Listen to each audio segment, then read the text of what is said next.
Falando de História.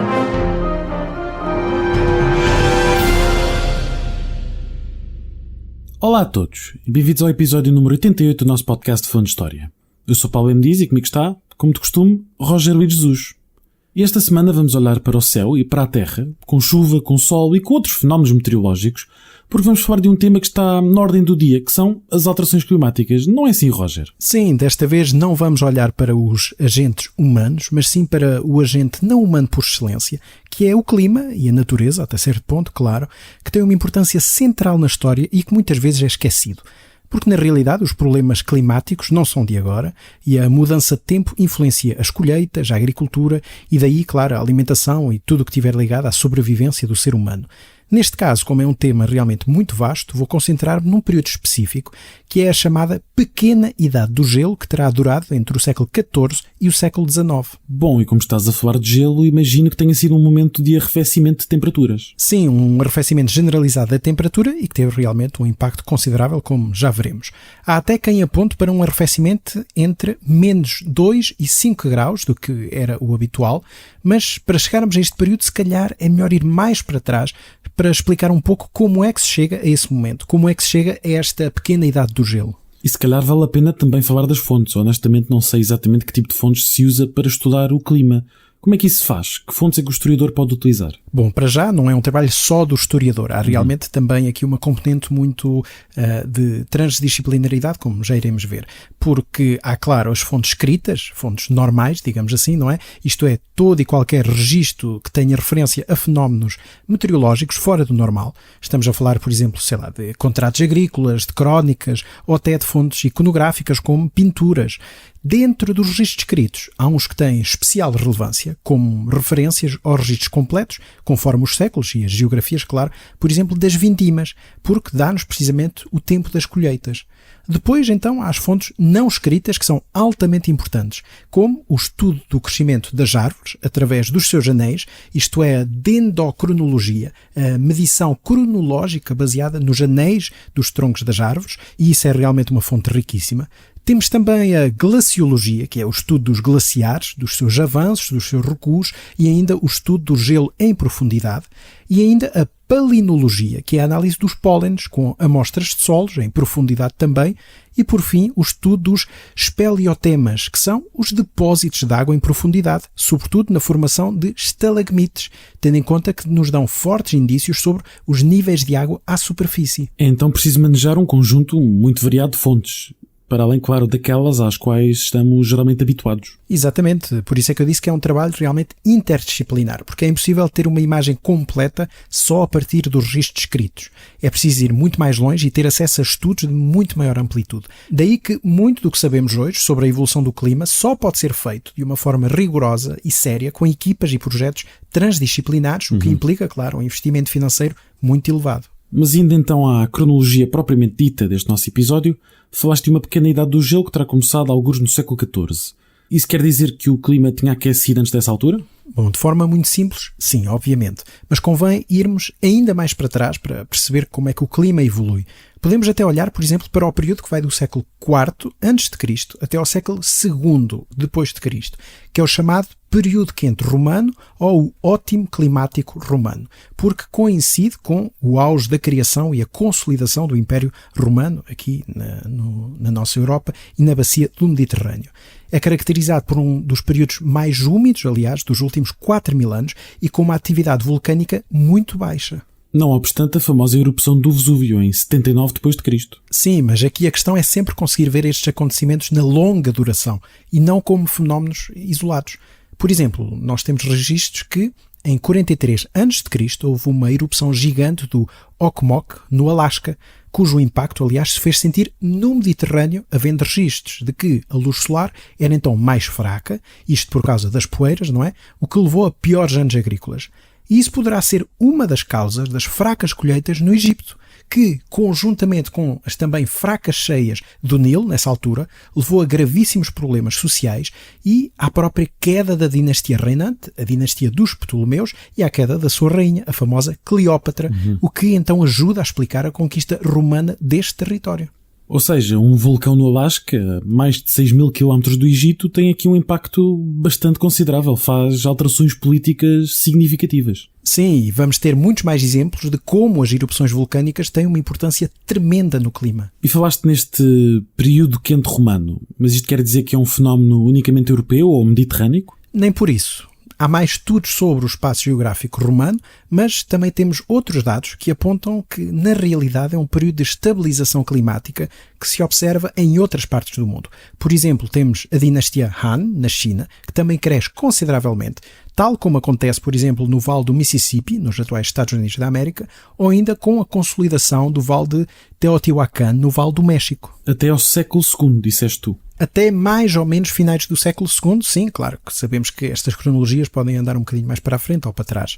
Mas é nesse período que se começam a sentir diferenças, com uma quebra de temperaturas devido a várias erupções vulcânicas e ainda o impacto devastador de vários surtos de pestes, como a peste antonina, em meados do século II, e a peste de Cipriano, em meados do século III, que se disseminam rapidamente por causa do crescimento das cidades e das redes comerciais provenientes precisamente deste período de aquecimento romano.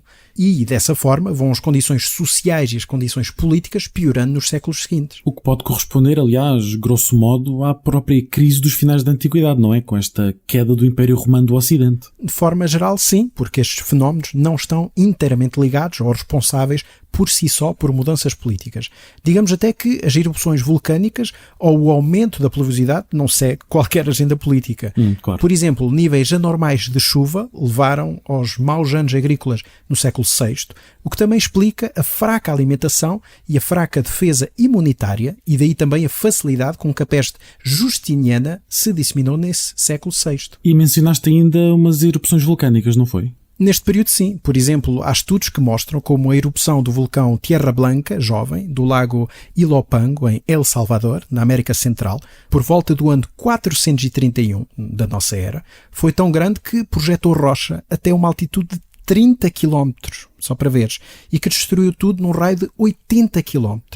Supõe-se até que teve impacto na química oceânica do Pacífico e que poderá ter sido responsável por um arrefecimento global de 0,5 graus. Portanto, é realmente impressionante. Sim, muito impressionante. Mas, na realidade, houve uma série de erupções no século seguinte, no século VI, por volta de 530, que tiveram um impacto semelhante. E estas erupções ficaram registadas nos dados dos anéis das árvores da Cordilheira de Altai, na Mongólia, como também nos Alpes austríacos e até no gelo profundo polar. De tal maneira que temos registros bizantinos, mas também registros chineses que falam da poeira que estava no ar e que cobria o sol, isto é, cobria a luz solar, não é? E sem luz solar, a produção agrícola piora, invariavelmente. Há até investigadores que ligam este período a um maior número de sacrifícios religiosos, por exemplo, na Dinamarca, precisamente porque os problemas climáticos são responsáveis pela procura de uma resposta religiosa. E daí que se tenta apaziguar os deuses, não é? Ou interferir no tempo, no clima, de forma religiosa e até mística. Bom, há aqui toda uma série de coisas relacionadas que são muito interessantes e também um bocadinho aterrorizantes. E já agora estamos neste início da Baixa Idade Média, com a formação de vários reinos potentados na Europa, como bem sabemos, não é? Sim, e se já estamos no século VII, continua a haver fenómenos extremos, como, por exemplo, uma erupção massiva na década de 620, que não sabemos ao certo onde terá sido, mas que ficou registado nos anéis de árvores desde as Américas até à Ásia e também no gelo ártico e antártico, que terá levado a um arrefecimento na ordem dos 3 graus, portanto, para baixo. E voltamos ao mesmo. Erupções que causam descidas de temperaturas, véus de poeiras, baixa produção agrícola, falta de luz solar e logo falta de vitamina D, piores sistemas imunitários. Como se não bastasse, ainda há registros de alterações na temperatura à superfície do mar, no Pacífico tropical e no Atlântico Norte, que então acaba por ter impacto nos padrões de pluviosidade, isto é, na chuva. E isto, como se percebe, é claramente uma mistura bastante explosiva. Exatamente, daí que, por exemplo, haja muitas fontes chinesas que falam destes fenómenos extremos que terão contribuído, sabemos hoje, claro, para a queda da dinastia Sui e para a ascensão da dinastia Tang, que se vai manter no poder até ao século IX.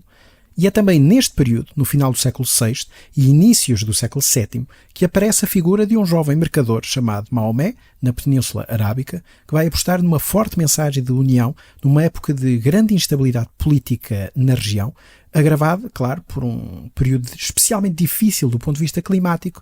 E é neste mesmo período que surge então o Islão, que se vai expandir com grande fulgor, como nós sabemos, e de forma vitoriosa nos séculos seguintes. E realmente é interessante ver como estes fenómenos acabam por se conjugar, passando até muitas vezes despercebidos. Claro, mas estou a abreviar muito estes fenómenos e os muitos dados, enfim, centenas, para não dizer milhares de dados que existem sobre as mais variadas geografias. E como podemos falar, é preciso também saber distinguir o grau de impacto das questões climáticas nas estruturas políticas e económicas das sociedades ao longo da história.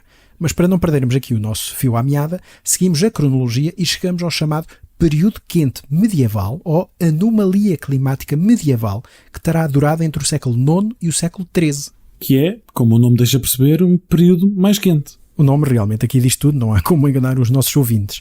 Temos registros que mostram como a circulação atmosférica de ar mais quente e seco no Atlântico Norte levou a uma melhoria das temperaturas e da umidade, que baixou, o que contribuiu então por si para uma melhoria na agricultura. E sabemos exatamente porquê? É sempre muito difícil perceber os motivos destas alterações climáticas, mas há alguns estudos que apontam para uma combinação de alterações consideráveis no El Niño, na oscilação sul, que é um fenómeno climático do Pacífico, responsável pelo aquecimento da temperatura do mar e em variações de ventos, mas também houve mudanças na chamada oscilação multidecadal do Atlântico, OMA, e a oscilação do Atlântico Norte, o NAO, tudo fenómenos climáticos similares, mas de regiões diferentes e com impactos e relevâncias diferentes. E ainda há registros de níveis elevados de irradiação solar e níveis reduzidos de vulcanismo tropical. Tudo fenómenos que, como se percebe, não têm qualquer mão humana. Diríamos, parecem até aleatórios. Bem, em certa medida sim, até porque alguns deles continuam a ser muito difíceis de prever nos tempos que correm. Claro. E repara que se na Europa estas alterações tiveram um impacto positivo, este período de aquecimento levou a secas brutais no lado do Pacífico, quer no Peru, como na costa de São Francisco e até na Califórnia. Mas como referiste, temos também aqui um período de crescimento muito considerável na Europa, com esta Idade Média Central, que é um período que conhecemos até relativamente bem. Sim, isso leva até ao desenvolvimento tecnológico que reflete esse bom tempo, como por exemplo a coalheira para os cavalos, isto é aquela peça que permite, não é, os cavalos atrelarem os arados e, portanto, um trabalho muito mais facilitado, ou ainda a disseminação de, lá está, arados mais pesados para melhor aproveitamento da terra. E isto são tudo pequenas peças do puzzle que, se depois olharmos para o todo, percebemos que é o período de afirmação das cidades e dos grandes centros populacionais.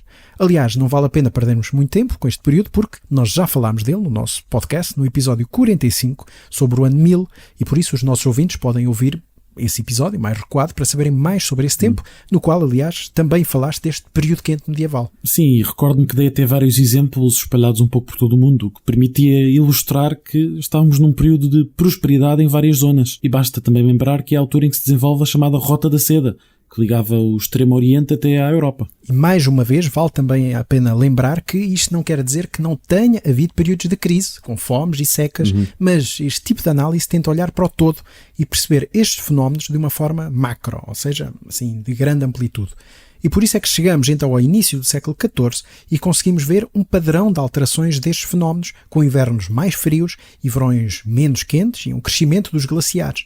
Claro, não podemos esquecer o impacto da peste negra a partir de 1348, do qual também já falámos no nosso podcast, no nosso já muito longínquo episódio número 2, e que sabemos que teve consequências maiores porque se estava numa fase de expansão comercial, populacional e até de expansão económica. E nesse momento estamos já então a falar da Pequena Idade do Gelo. Como eu disse, esta Pequena Idade do Gelo, que é um conceito que aparece, claro, apenas no século XX, terá começado por volta dos inícios do século XIV, com este arrefecimento, e que se prolonga até finais do XVIII, ou na realidade até ao século XIX, até meados do século XIX. O que acaba por ser um período bastante longo. Sim, muito longo, e é por isso também que há quem ponha em causa ser possível interpretar como apenas um único período, como uma única idade, não é? Mas como sabemos, as periodizações são sempre muito complicadas. O que é certo é que a Pequena Idade do Gelo é marcada por um arrefecimento, mas pontuado por alguns momentos de recuperação da temperatura. Bem sei que parece quase uma coisa demasiado genérica para ser dita, sobretudo desta forma, mas é um período longo com muitas flutuações, muitas variações. E quantas razões para este arrefecimento prolongado? Temos algumas? Mais uma vez, não é apenas uma razão, mas um conjunto de razões. Um deles é que este período corresponde a 3 períodos de baixa atividade solar, em que houve menos radiação solar, ou a intensidade desta radiação foi manifestamente inferior. São chamados mínimos de Spörer, que vai entre 1420 e 1550, o mínimo de Maunder, que vai de 1645 a 1715, e o mínimo de Dalton, que vai de 1790 até 1830. Ao mesmo tempo, há uma série de erupções vulcânicas entre 1586 e 1600 na Melanésia, em Java, na Colômbia e ainda no Peru, o que, tudo somado, levou a um dos mais graves arrefecimentos a curto prazo dos últimos 600 anos. Sem esquecer, claro, a circulação meridional do Atlântico, chamado AMOC, que leva as águas dos trópicos para as latitudes mais a norte, que se fortaleceu em finais do século XIV, levando mais água quente para o norte, não é? E isso levou naturalmente a um degelo acentuado e, por si, afetando os níveis de salinidade, o que levou ao próprio enfraquecimento desta circulação. Portanto, há aqui uns efeitos muito circulares. Ou seja, isto no fundo é tudo uma espécie de um efeito de bola de neve. É um efeito de bola de neve, mas muito imprevisível e que por vezes é muito difícil perceber o que é que veio primeiro e o que é que influenciou a criação desta bola de neve, se lhe quisermos chamar assim. Por exemplo, conseguimos identificar no século XVI muitos fenómenos que são dados como um exemplo deste clima extremo. Isto para além, claro, das grandes erupções vulcânicas que acabei de mencionar. O tempo arrefeceu de tal maneira que se disseminou muito mais o cultivo do centeio, da aveia e da cevada, em vez do trigo, porque aqueles é que aguentam muito melhor o frio.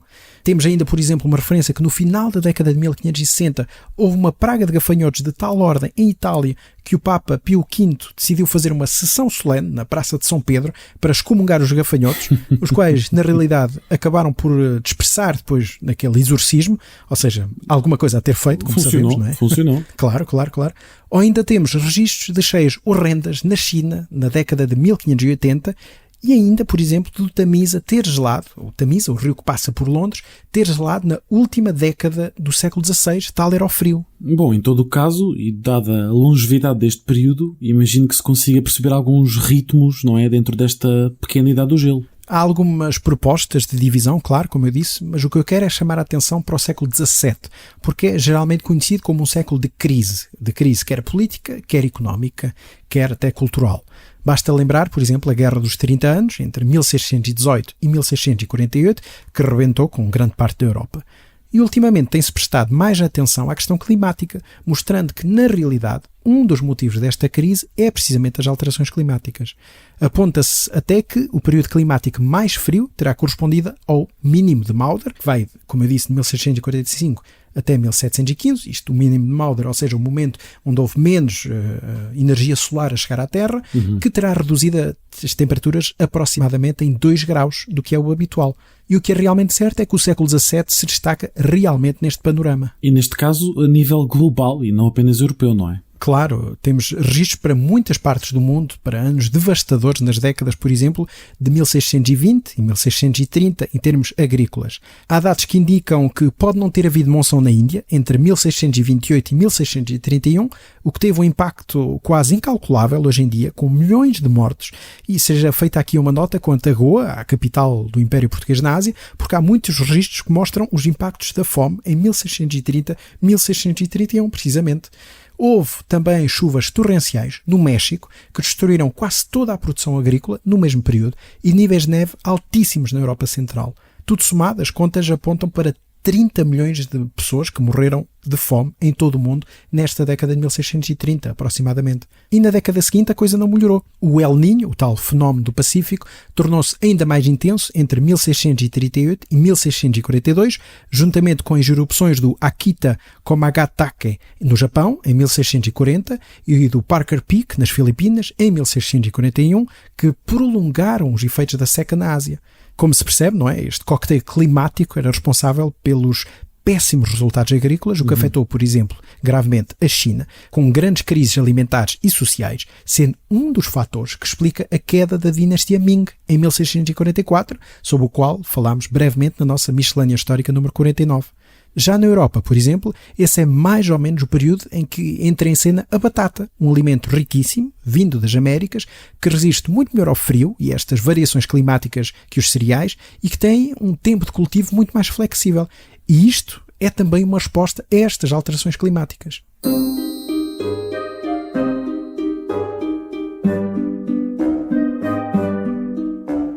interrompemos por um bocadinho o nosso episódio para deixar um apelo aos nossos ouvintes. Não é assim, Roger? Sim, o podcast Falando História é um projeto independente, como todos sabem, e por isso, se os nossos ouvintes quiserem apoiar-nos e contribuir para a manutenção deste nosso podcast, podem fazê-lo através da plataforma Patreon em patreon.com/falandohistoria. E claro, deixamos este link na descrição do episódio, onde podem encontrar toda a informação necessária para fazer parte da nossa comunidade. E agora, regressamos ao episódio. Já aqui vimos que este fenómeno das alterações climáticas durante a pequena idade do gelo aconteceu a uma escala global, o que quer também dizer que ultrapassava toda e qualquer fronteira política. Sim, fornece-nos uma perspectiva muito maior. Hoje em dia temos dados e estudos de muitas geografias que ajudam realmente a compreender melhor este período. E se continuarmos a olhar, por exemplo, para o século XVII, o tempo, infelizmente, não melhorou. A década de 1650 foi assolada por chuvas e inundações em muitas partes da Europa, seguidas de grandes secas. Em 1657, por exemplo, notou-se um inverno duríssimo, que permitiu cruzar a pé o rio Danúbio, em Viena, ou o rio Meno, em Frankfurt, ou ainda o rio Reno, em Estrasburgo. Os janeiros de árvores e os pólenes estudados na Rússia mostram como os invernos das décadas de 1650 a 1680 foram dos mais rigorosos de que há registro. E se voltarmos a olhar para a China, há registros escritos que também apontam para um dos períodos mais frios no Vale do Rio Amarelo. Como se vê, há realmente muitas referências que nos permitem compreender melhor a questão climática da crise do século XVII. E como é que as pessoas viam estes fenómenos meteorológicos na sua época, no século XVII? Tinham sequer uma noção? Não só têm noção, mas tentam arranjar botes expiatórios, porque um tempo tão mau só poderia ser, claro, não é culpa da ação dos homens, quer do deboche que se fazia sentir em algumas cidades, ou até da falta de fé e da falta de piedade. Há até estudos que mostram uma ligação direta entre os maus anos agrícolas e os períodos de maior caça às bruxas, porque se tenta precisamente associar a falta de colheitas ou os invernos muito rigorosos com a presença de bruxas na região. Por exemplo, na América do Norte há dois momentos muito fortes de repressão de supostas bruxas, um deles em 1635-1645 e outro em 1691-92, que é o famoso episódio das bruxas de Salem.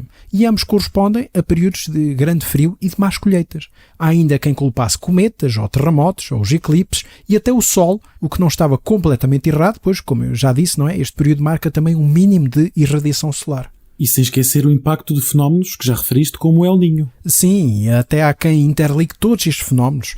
A reduzida energia solar baixou a temperatura, não é, do mar, levando a El Niños mais frequentes e extremos, o que por si pode ter impacto na atividade vulcânica, que por sua vez piora as condições de absorção da energia solar. Ou seja, temos aqui uma pescadinha de rabo na boca e, como já disse, não estamos certo o que é que provoca o quê em primeiro lugar. Bom, mas na verdade o que é certo é que o século XVII foi realmente bastante duro. Mas a pequena idade do gelo só terminou, como referiste, no XIX. Exatamente, e os séculos XVIII e XIX vão também ter muita instabilidade. Mas só vou destacar aqui dois períodos que são suficientes para mostrarmos aqui o impacto destas alterações climáticas. O primeiro é a década de 1780. Em 1783 dão-se várias erupções da fissura vulcânica de Laki, na Islândia, que para além de ter um impacto local tremendo, vai também dissipar uma névoa por toda a Europa, que vai chegar até ao Norte de África e até à Ásia Central. E como os nossos ouvintes perceberam, há sempre muita coisa a acontecer ao mesmo tempo.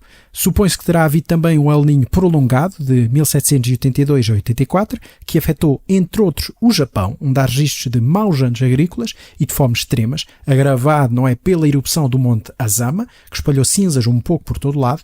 E nesse mesmo período houve sucessivos invernos frios e rigorosos em França, com chuva tardia, que destruiu colheitas em anos sucessivos e levou a uma inflação de mais de 50% do preço dos cereais. E havia soluções para isto? Bem, nesta época poderiam ser soluções sociais, não é? Ou seja, de apoio à população, mas aqui houve, sobretudo, a principal solução foi ir buscar cereais ao continente americano, ou seja, importar cereais. Mas isso foi claramente insuficiente para conter as revoltas populares que acabariam por dar origem a um dos grandes momentos da história europeia, que é, nem mais nem menos que a Revolução Francesa em 1789, que, claro, não resolveu a crise climática, mas tentou pelo menos mudar as instituições que administravam o reino francês e que pareciam não fazer nada para melhorar as condições da população. Aliás, note-se até que há um registro entre 1789 a 1794 de um fortíssimo fenómeno de El Niño, chamado até do Mega El Niño, que teve um impacto global tremendo nessa época. E é realmente interessante vermos momentos tão centrais na história da humanidade, que conhecemos tão bem como esta Revolução Francesa, sob este prisma do clima.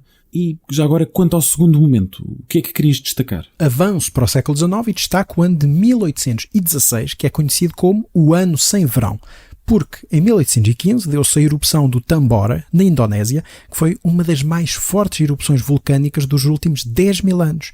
Sabemos que mais de 30 km cúbicos de magma foram projetados. Portanto, pode-se imaginar realmente o impacto desta explosão. E corresponde também a um ponto muito baixo de energia solar, provocando, claro, uma agitação climática do ponto de vista global.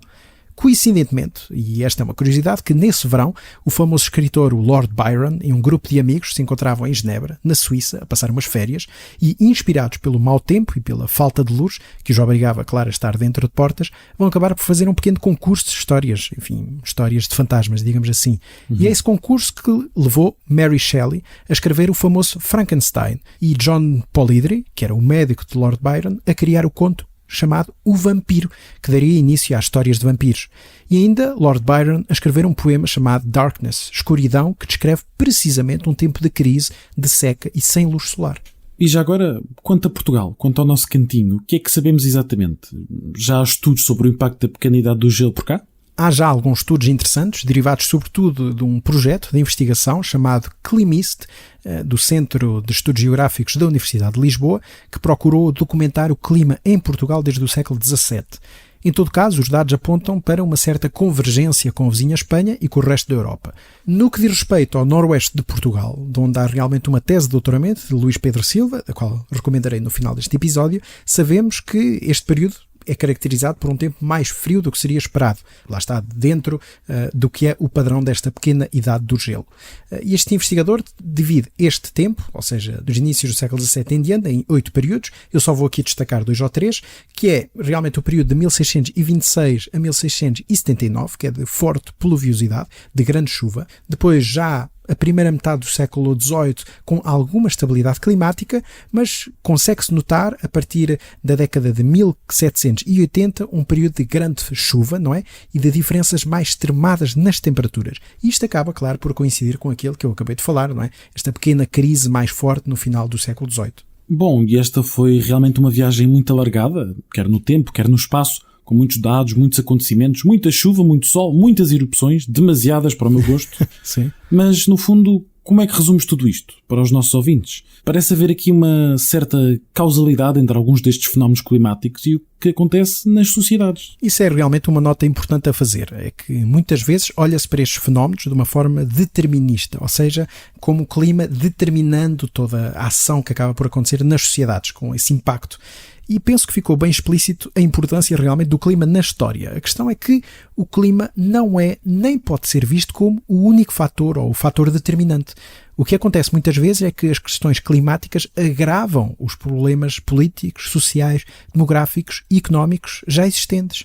Isso quer dizer que pode não ter sido os maus anos agrícolas a causa da Revolução Francesa, mas foram essenciais para mostrar a fragilidade do sistema político e económico da França e das suas próprias políticas sociais. Isto para dar um exemplo. O clima é realmente um dos fatores, mas já o grau da sua importância varia conforme muitos outros fatores. E é realmente um tema muito presente na nossa sociedade, digamos assim, por estarmos também a passar por uma crise climática. Exatamente. E está mais do que provado que as alterações climáticas sempre existiram, mas que neste preciso momento em que falamos, a ação do homem foi responsável por acelerá-las, não é? Estando nós, como disseste, num período de crise, num período crítico até. O que podemos aprender a olhar para a história e para esta pequena idade do gelo, ou para outros períodos de mudanças, é como é que as sociedades se adaptaram e sobreviveram, e outras, infelizmente, nem por isso. E repara que só falámos destes fenómenos naturais, porque se entrarmos para um impacto humano, então realmente é todo outro mundo. Desde o período romano, que é responsável por uma poluição com chumbo inacreditável, até ao colonialismo e o chamado imperialismo ecológico, que transformaram radicalmente grande parte dos ambientes ecológicos onde as sociedades europeias se expandiram, ou até às centenas de testes nucleares em meados do século XX que influenciaram os padrões climáticos globais. Isto mostra que o homem teve e tem, infelizmente, uma pegada destrutiva que é quase difícil de acreditar. Sim, é verdade, e nota-se claramente que estas alterações climáticas fazem também parte da história da humanidade e têm um impacto, por vezes, muito significativo nessa própria história. Eu não sei quanto aos nossos ouvintes, mas eu saio daqui um bocadinho mais aterrorizado a pensar quando será que vamos ter outra erupção destas. E portanto, obrigado Roger, mas hoje não sei se vou dormir. Bom, realmente não era esse o objetivo, mas fica esta visão de longo alcance, não para realmente aterrorizar os nossos ouvintes, mas para mostrar como é que estas coisas acabam por acontecer, por evoluir e como é que as sociedades então acabam por sobreviver e esperemos que a nossa sociedade acabe por sobreviver, ou pelo menos assim esperamos, não é? Sim, é isso que esperamos. E em termos de sugestões para quem quiser saber um bocadinho mais sobre estas questões? Desta vez trago 3 sugestões. A primeira é de Peter Frankopan, um livro, aliás, que já recomendámos, numa miscelânea até bastante recente, que é o seu último livro, A História do Mundo, do Big Bang aos Dias de Hoje, publicado pela Crítica neste ano de 2024. Pessoalmente, acho que o título foi mal traduzido, o título original é muito mais interessante, que é Earth Transformed, Terra Transformada, e que fala, na realidade, da transformação da Terra através das alterações climáticas. Grande parte dos dados que os nossos ouvintes puderam ouvir foram retirados desta obra, que é uma síntese inacreditável, realmente uma grande obra que permite compreender como é que estes fenómenos evoluíram ao longo dos séculos. A segunda sugestão é o livro de Brian Fagan, A Pequena Idade do Gelo, publicado pela Alma dos Livros em 2020. Já agora aproveito para agradecer a oferta deste livro à editora, que é um livro realmente muito interessante, mas um pouco mais antigo. Originalmente é de 2001 e desde 2001 já se avançou muito nesta área, quer na climatologia, quer na história do clima, mas não deixa de ser realmente um livro muito interessante por oferecer uma boa narrativa e muitos dados relevantes sobre esta idade do gelo. A terceira sugestão é a tese de Luís Pedro Silva, O Clima do Noroeste de Portugal, 1600 a 1855, dos discursos aos impactos, uma tese de doutoramento apresentada à Universidade do Porto, onde ele acaba por fazer um levantamento muito interessante de todas as fontes que realmente temos para o caso português, para esta região de Portugal, e por oferecer uma leitura muito condensada sobre como é que o clima acabou por evoluir. É um dos estudos mais completos que nós temos para o caso português. Está disponível online. Nós, como sempre, deixamos o link para o PDF na descrição do episódio. E por hoje é tudo neste episódio 88 do podcast Falando de História. Já sabem, se quiserem contactar-nos, podem fazê-lo através do nosso e-mail, falandohistoriapodcast@gmail.com.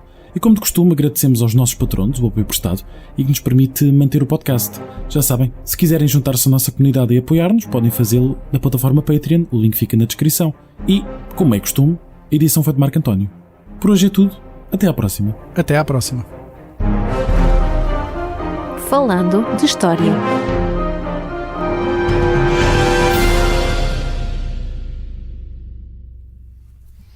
Está feito o 88? Como diria o JJ, 88. Podíamos ter feito essa piada. Estamos a fazê-la agora, se quiseres.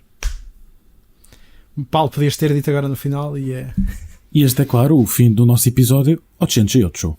88. Think it is? JJ Rules. Ah, okay.